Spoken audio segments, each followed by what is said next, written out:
ಇವತ್ತು ಸೌಜನ್ಯ ಕೇಸ್ ಬಗ್ಗೆ ಮಾತಾಡೋಣ ಅಂತ ಓನ್ ವಾಯ್ಸ್ ಮಾಡ್ತಾ ಇದ್ದೀನಿ.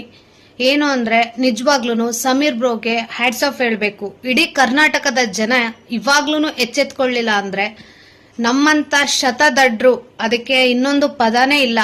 ಆ ರೀತಿ ಇದು ಕೊನೆ ಅವಕಾಶ. ಸೌಜನ್ಯ ಕೇಸು ಎಂಡ್ ಆಗೋದಿಕ್ಕೆ ಇದು ಕಡೆಯ ಅವಕಾಶ. ನಮ್ಗೆ ಇದಕ್ಕೆ ನಾವು ಸಪೋರ್ಟ್ ಮಾಡ್ಲಿಲ್ಲ ಅಂದ್ರೆ ಅದ್ರ ಬಗ್ಗೆ ನಮ್ಗೆ ಏನೂ ಅರ್ಥ ಆಗಿರ್ಲಿಲ್ಲ.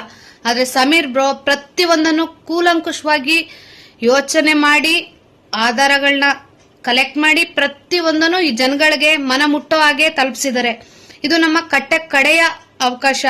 ಇವಾಗ್ಲೂ ನಾವು ಸೌಜನ್ಯ ಕೇಸ್ಗೆ ಇಡೀ ಕರ್ನಾಟಕ ಜನ ಸಪೋರ್ಟ್ ಮಾಡ್ಲಿಲ್ಲ ಅಂದ್ರೆ ನಾಳೆ ದಿನ ನಿಮ್ಮನೆ ಹೆಣ್ಮಕ್ಳಿಗೂ ಈ ಸ್ಥಿತಿ ಬಂದಾಗ ಯಾರೊಬ್ರು ಸಪೋರ್ಟ್ ಮಾಡಲ್ಲ.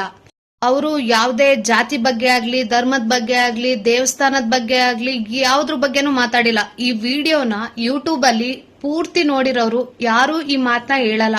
ಯಾಕೆ ಇದು ಕೊನೆಯ ಅಧ್ಯಾಯ ಅಂತ ಹೇಳ್ಬೋದು. ಇದು ಒಂದು ಸಲ ನಾವು ಸಪೋರ್ಟ್ ಮಾಡಿದ್ರೆ ಸೌಜನ್ಯ ಕೇಸ್ಗೆ ಖಂಡಿತವಾಗ್ಲೂ ನ್ಯಾಯ ಸಿಕ್ಕೇ ಸಿಗುತ್ತೆ. ಇಡೀ ಕರ್ನಾಟಕದ ಜನತೆ ಎಷ್ಟು ಜನ ನೋಡಿದಿರೋ ಅಷ್ಟು ಜನನು ಸಮೀರ್ ಬ್ರೋಗೆ ಸಪೋರ್ಟ್ ಮಾಡಲೇಬೇಕು.